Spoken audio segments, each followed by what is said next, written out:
meringankan seorang tatkala sedang bersedih.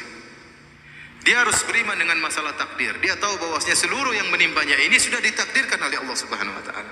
Tidak mungkin dia hindari. Nabi sallallahu alaihi wasallam ya mengatakan, "Ma asabaka lam yakun liyukhti'ak, wa ma akhta'aka lam yakun liyusibak." Apa yang menimpamu tidak bisa kau hindari, dan apa yang terhindar darimu tidak mungkin menimpamu. Ini sudah pasti ya. Inna Allah kataba maqadir al-khalaiq qabla an yakhluqa as-samawati wal ard bi 50,000 sanah. Sungguhnya Allah mencatat takdir seluruh makhluk, termasuk Anda ini makhluk.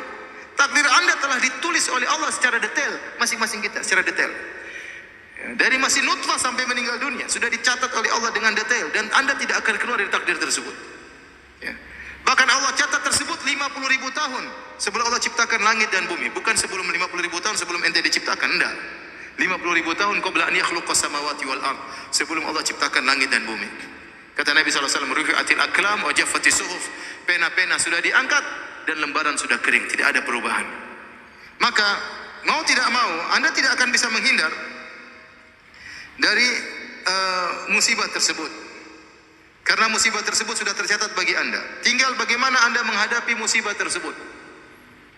Kalau Anda menghadapinya dengan sabar, fa anta ma'jur, maka engkau dapat pahala. Tapi jika engkau menghadapinya dengan tidak bersabar, fa anta ma'zur, engkau dapat dosa. Tetap saja tidak terhindar. Mau diapain? Sekarang kalau ada misalnya seorang ibu anaknya meninggal dunia, kemudian dia meronta-ronta, menangis-tangis, apakah anaknya bisa hidup kembali? Tidak bisa. Percuma. Tinggal di hadapan dia mau meronta-ronta, dapat dosa. Dia bersabar, kesedihan ada. Nabi pun bersedih, tapi dapat pahala. Tinggal dia pilih yang mana. Dan tidak akan merubah kondisi. Tidak akan merubah kondisi. Seandainya kalau dia meronta-ronta, menangis-tangis, anaknya hidup kembali, silakan meronta-ronta. Tapi tidak ada, tidak bisa. Sebagian ibu-ibu, semalam saya dengar berita sedih sekali. Saya tahu ada seorang wanita, ya sudah ngaji, kemudian sampai bercadar, kemudian anaknya meninggal. Kemudian dia teriak-teriak, dia marah-marah, kembalikan anakku, kembalikan, tidak terima. Ya subhanallah. Inilah ujian ya. Inilah ujian. Memang berat, siapa yang bilang ringan? Berat sekali. Tapi anti diuji agar anti mencapai derajat yang tinggi, dapatkan pahala yang besar.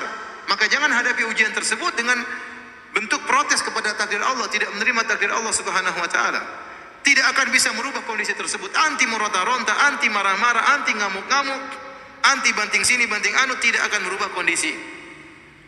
Oleh karenanya apa yang menimpa kita tidak mungkin kita hindari. Yakin ini sudah ditakdirkan oleh Allah Subhanahu wa taala. Mau apa lagi? Qadarullah. Makanya kalau dapat musibah bilang apa? Qadarullah. Sudah. Itu langsung menenangkan hati kita. Ya sudah, mau diapain? Qadarullah, mau diapain? Ya. Kita sudah berusaha, ternyata salah. Kita sudah menjaga anak kita, kita sudah obati ke rumah sakit, kita qadarullah, mau diapain? Mau diapain? Ya. Ustaz, istri saya kurang ajar, ya sudah qadarullah, mau diapain? Ente sudah nyari, ente sudah searching di Facebook kan?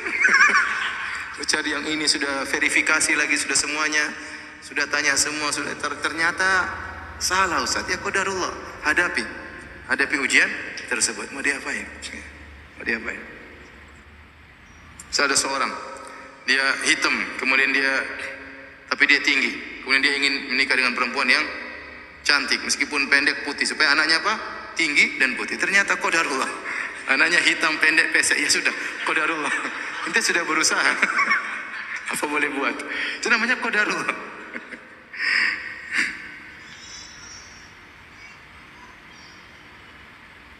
Jadi yang paling mudah membuat orang sabar adalah yakin bahwasanya semuanya sudah ditakdirkan oleh Allah Subhanahu wa taala.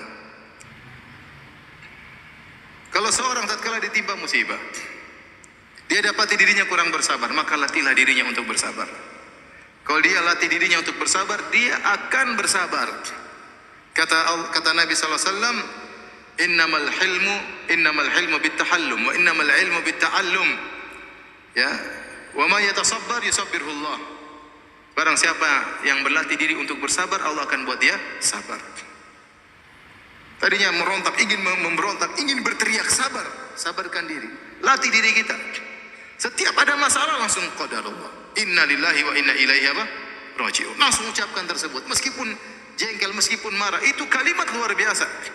Kalau kita kena musibah, qadarullah, itu langsung buat hati kita apa? Tenang. Kita langsung bilang inna lillahi wa inna ilaihi raji'un. Semuanya kita ini milik Allah. Mobil kita, rumah kita, harta kita, anak kita semuanya milik Allah. Kalau Allah ingin ambil terserah.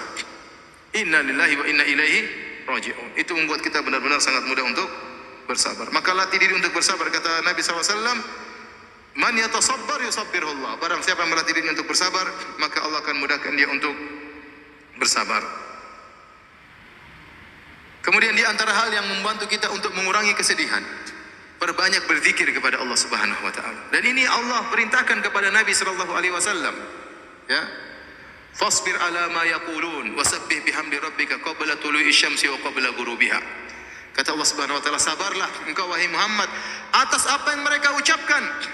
Mereka mengatakan engkau orang gila, engkau pemutus silaturahmi, engkau dukun. Mereka mengatakan tentang Allah yang tidak benar, yang membuat hatimu jengkel. Fasbir ala ma yaqulun. Sabarlah atas perkataan mereka. Wasabbih bihamdi rabbika qabla tulu'i syamsi wa qabla ghurubiha. Dan bertasbihlah kepada Rabbmu sebelum terbit fajar dan sebelum terbenam matahari. Sebelum terbit matahari dan sebelum terbenam matahari, waktu subuh, sebelum subuh bangun. Zikir pagi petang, zikir kepada Allah. Itu menghilangkan kesedihan. Banyak berzikir mengingat Allah Subhanahu wa taala. Karena juga kata Allah Subhanahu wa taala, "Wa laqad na'lamu annaka yadhiqu sadruka bima yaqulun. Wasabbih bihamdi rabbika wa kum minas sajidin." Kata Allah, sungguh kami tahu dadamu sempit wahai Muhammad atas perkataan mereka. Antum kira waktu Nabi Muhammad dikatakan orang gila, orang sinting, dia tidak sakit hati? Dia sakit hati. Sampai Allah mengatakan, "Wa laqad na'lamu annaka yadhiqu sadruk." Sungguh kami tahu hatimu sedih wahai Muhammad. Kata Allah Subhanahu wa taala, kami tahu hatimu sempit akan akibat yang mereka ucapkan. Apa solusinya? Wasabbih bihamdi rabbik, maka bertasbihlah, banyak berzikir, subhanallah, subhanallah, subhanallah. Wa kum minas sajidin, banyak salat, banyak sujud kepada Allah Subhanahu wa taala. Itu di antara hal yang buat kita meringankan kesedihan kita. Keluhkan kesedihan kita kepada Allah Subhanahu wa taala. Fasabrun jamil. Sabar jamil, apa itu sabrun jamil? Kesabaran yang indah, maksudnya kesabaran yang tidak disertai dengan syakwa, keluhan kepada makhluk. Adapun syakwa kepada Allah, mengeluhkan penderitaan kita, itu tidak mengapa. Itu kebiasaan para nabi. Nabi mengeluhkan kesulitannya kepada Allah Subhanahu wa taala. Nabi Yakub mengatakan, "Inna ma ashku bathi wa husni ila Allah." Aku mengeluhkan kesedihanku, ya kegelisahanku, penderitaanku hanya kepada Engkau ya Allah. Semua para anbiya mereka mengeluhkan kepada Allah Subhanahu wa taala. Nabi Zakaria, "Rabbi inni wahanal 'azmu minni washta'ala ar-ra'su syaiba wa lam akun bidu'aika rabbi syaqiyya." Ya Allah, aku sudah tua, tulangku sudah rapuh. Aku masih ingin punya anak. Aku tidak pernah ya putus asa dari berdoa kepada Engkau. Seorang ya tatkala ditimpa dengan kesedihan, banyak bertasbih, banyak berzikir.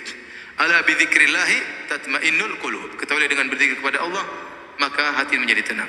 Jangan terlalu banyak syakwa kepada orang lain. Sekarang model zaman sekarang ini sedikit-sedikit mengeluh di Facebook, status berubah-ubah terus. Ini yang saya lihat, aduh. Terkadang di penuntut ilmu terkadang begitu. Terkadang ustadz begitu. Ya akhi, subhanallah, ribut sama istrinya kemudian dia perang status di Facebook. Kita yang lihat malu. Anda sedih, percuma Anda sampaikan di status, tak ada faedahnya. Keluhkan kepada Allah, bangun malam berdoa kepada Allah subhanahu wa ta'ala, banyak zikir, itu yang bisa menghilangkan kesedihan Anda, mengurangi kesedihan Anda. Pun Anda status, apa orang-orang belum tentu membantu. Orang mungkin malah mengejek, orang mungkin malah merendahkan ente. Anda kira dengan Anda melemparkan status tersebut kemudian kesedihan hilang? Enggak. Kemudian setelah Anda bikin status, ente lihat lagi komentar, lebih lagi sedih lagi.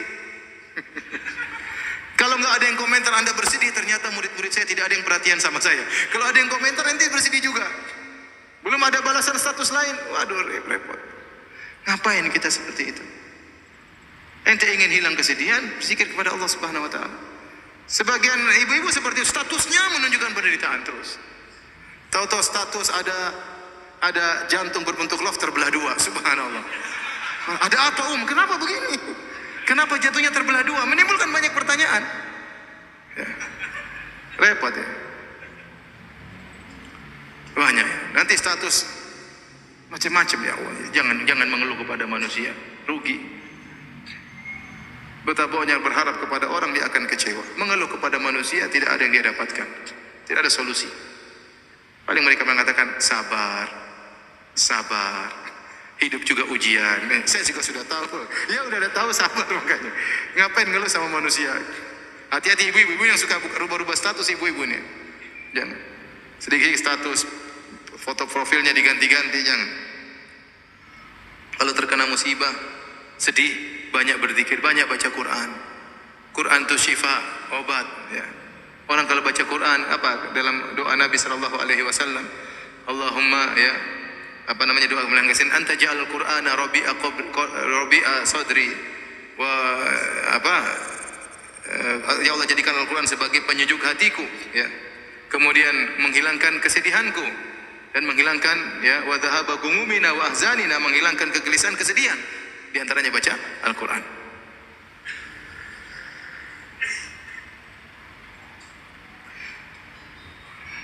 Kemudian di antara hal yang membantu kita untuk menghilangkan kesedihan, yaitu jangan memutar kembali masa-masa yang lalu. Kenangan-kenangan lalu hapuskan. Ada seorang mungkin ya punya anak meninggal dunia, kemudian dia masih simpan bonekanya, dia masih simpan bajunya. Ini jangan, ini menyiksa diri. Sudah sedekahkan kepada orang lain. Nanti dia lihat bonekanya, dia nangis lagi lihat anaknya. Lihat sepedanya, dia nangis lagi lihat apa? Anaknya. Jadi terjadi. Sudah itu semua barang kasih orang. Jangan mencoba untuk mengingat masa lalu yang menimbulkan kesedihan, karena itu diingin oleh setan. Ya. Setan ingin apa? Liyahzunal ladzina amanu. Setan ingin agar orang beriman sedih. Kenapa? Kalau orang beriman sudah sedih dan kesedihannya berlebih-lebihan, tidak mengantarkan dia dekat kepada Allah, akhirnya banyak perkara akhirnya terbengkalai. Dia kalau sudah sedih, terlalu sedih, ngurus anak-anak yang lain susah, perhatian sama suami susah, dia pun jarang pengajian, dia cuma baca Quran, nangis saja kerjanya. Maka segala hal yang membuat kita kesedihan tentang masalah, ngapain kita ingat-ingat kembali? Semua kenangan-kenangan hilangkan. Kalau punya foto-foto di HP, hilangkan semua. Ya ngapain? Nanti lihat nangis lagi. Tiba-tiba nangis lagi. Enggak usah. Enggak usah. Baik tentang orang tua kita, baik tentang anak-anak kita, yang sudah lalu biarlah berlalu. Ya.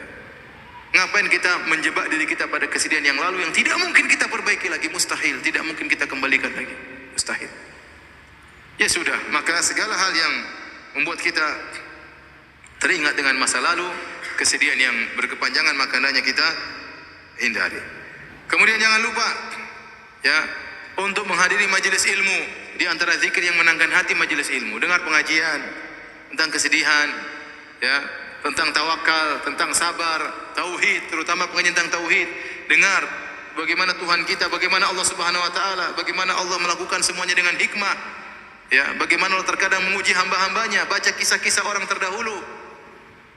Dengar pengajian tentang bagaimana kisah para ulama diuji, sehingga kita tahu bahwasanya kita ini diuji tidak ada apa-apanya dibandingkan dengan mereka.